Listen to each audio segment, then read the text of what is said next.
Assalamualaikum warahmatullahi wabarakatuh. Pada praktikum mata kuliah Smart Crop Production di minggu kelima ini kita akan membahas mengenai tujuan pembelajaran, yakni mahasiswa mampu melakukan manajemen air dengan efisien dan berkelanjutan. Pada kesempatan kali ini kita akan membahas alat bantu, lebih tepatnya software atau perangkat lunak yang dapat membantu kita dalam mengelola atau mengetahui kebutuhan air tanaman dan kebutuhan air irigasi serta yang lainnya. Software tersebut bernama Cropot yang dirilis oleh organisasi yang menaungi Perserikatan Bangsa-Bangsa atau United Nations dalam hal pangan serta pertanian di dunia, yaitu FAO atau Food and Agriculture Organization. Kita akan membahas sedikit apa itu Cropot, fungsi-fungsi dan fitur-fitur apa yang ditawarkan, serta bagaimana cara instalasi ke dalam perangkat kita. Cropot merupakan aplikasi yang dirilis oleh FAO di bawah United Nations yang bersifat open source atau free. Jadi kita bisa pergunakan, download, perbanyak, atau sebarluaskan dengan gratis. Silahkan Anda search saja Cropot.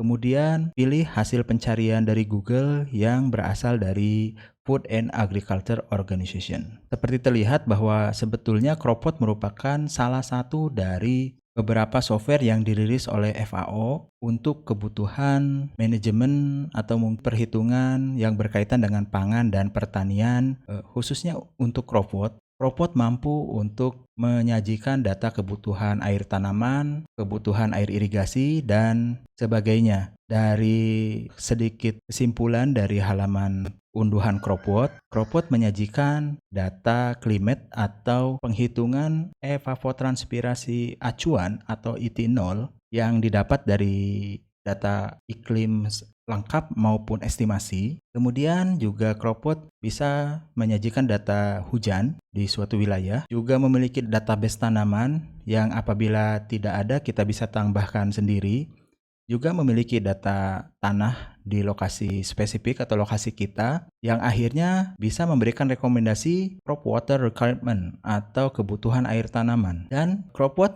bisa memberikan jadwal sesuai dengan rencana tanaman yang akan kita tanam. Kemudian Cropot juga bisa memberikan suggest atau rekomendasi jenis tanaman apa saja yang bisa kita tanam dalam kurun waktu tertentu, dan skema pengairan dan atau irigasinya itu seperti apa. Dan ini mungkin cukup powerful atau berguna sekali, khususnya bagi manajer kebun ataupun yang memiliki usaha di bidang pertanian untuk memanajemen air agar lebih efisien dan produktif.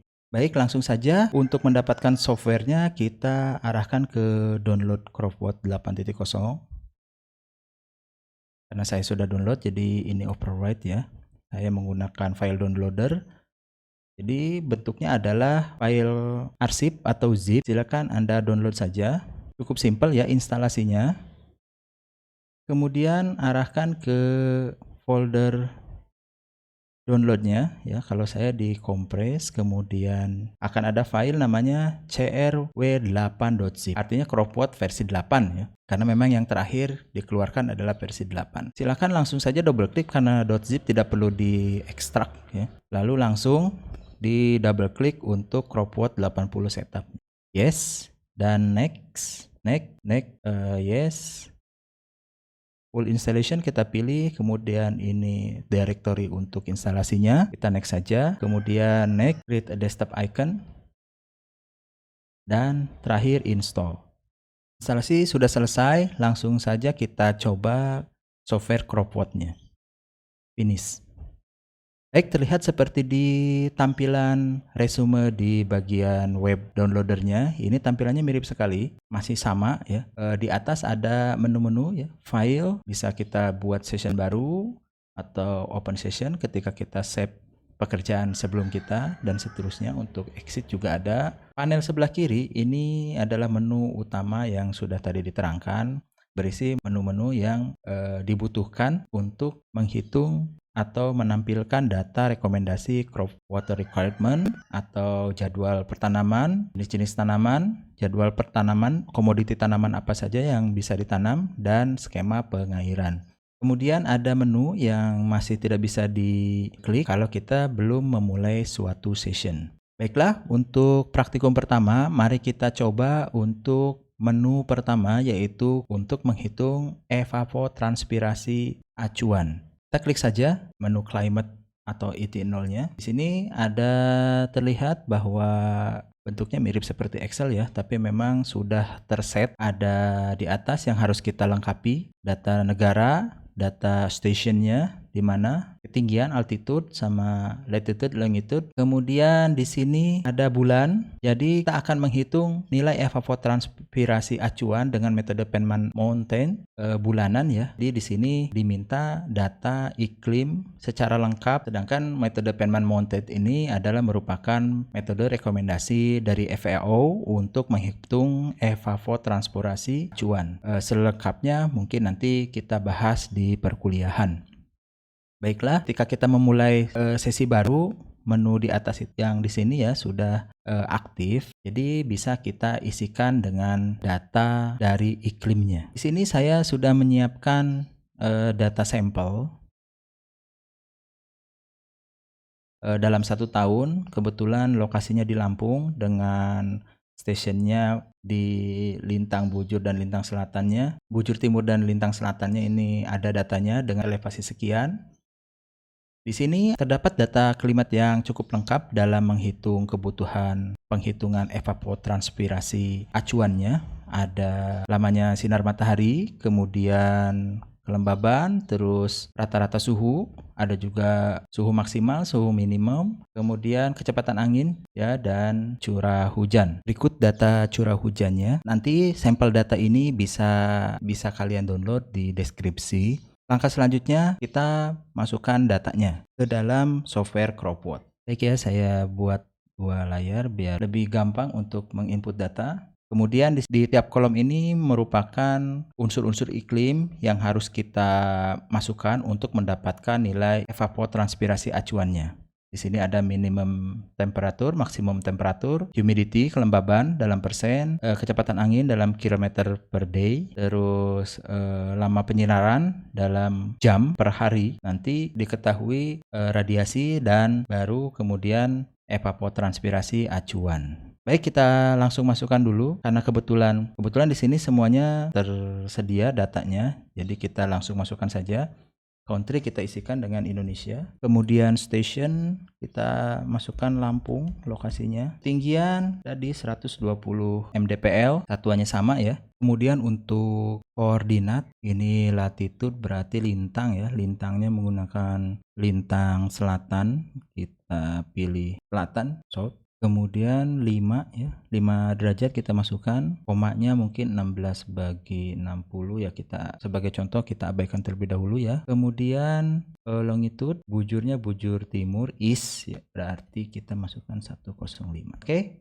Selanjutnya kita cek data-datanya apakah sudah tersedia atau belum. Semuanya sebetulnya tersedia, tapi bagaimana jika misalkan kita menggunakan di sini kan minimum temperatur, maksimum temperatur. Di sini memang ada, cuman ada min temperatur. Bagaimana kalau misalkan data temperatur kita rubah berdasarkan rata-rata temperatur, atau misalkan satuan lama penyinarannya itu bukan jam tapi persen, satuan kecepatan anginnya bukan kilometer per day, dan seterusnya ya. Kita bisa rubah settingan dari unsur-unsur iklimnya itu dengan menggunakan menu option. Nah, di sini untuk penghitungan evapotranspirasi acuan dari Penman Mountain-nya kita bisa pilih, apabila datanya lengkap seperti saya, kita bisa pilih yang berdasarkan climatic data. Tapi jika hanya temperatur data saja yang tersedia, nanti bisa ya pilih ini order data estimated, tapi data-data yang lainnya akan diestimasikan. Karena kita lengkap, kita manfaatkan saja, kita pilih climate data. Terus temperatur tadi pilihannya minimum maksimum, atau kita bisa pilih average temperature atau rata-rata suhu. Nah, unit juga sama, bisa kita rubah humidity, Bisa pakai relative humidity percent atau KPA, wind speed bisa meter per second atau kilometer per day, sunshine bisa hours, bisa persen, dan yang lain, atau ETO bisa millimeter per day atau millimeter per period. Kita pilih millimeter per day. Kemudian bisa save as default dulu. Kemudian oke. Sini belum berubah, kita harus close dulu. No. Kemudian kita pilih lagi climate ET0-nya. Sudah berubah ya. Tadinya max min temperatur, sekarang menjadi average temperatur, humidity, wind, sun, radiation, dan ET0. Kita masukkan kembali ya. Ini Indonesia. Kemudian stationnya Lampung. Lalu altitude-nya, elevasinya 120 meter dpl. Lintangnya lintang south, selatan kita masukkan 5. Dan longitude bujur timur 105.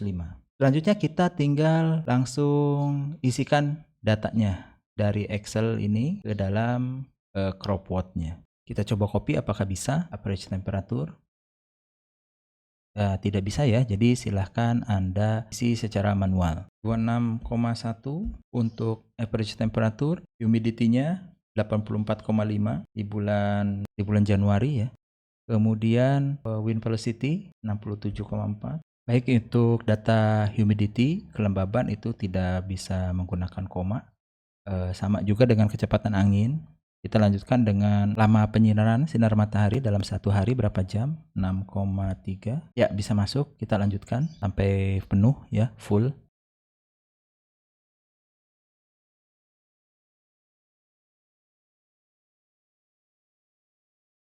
Setelah data sudah terinput semua, ini merupakan hasil perhitungan climate atau data iklim yang khususnya menghitung evapotranspirasi acuan menggunakan metode Penman Mounted, rekomendasi dari FAO. Di sini terlihat pada 1 tahun yang didata, yaitu bulan Januari dan Desember, rata-rata nilai evapotranspirasi acuannya adalah 3,98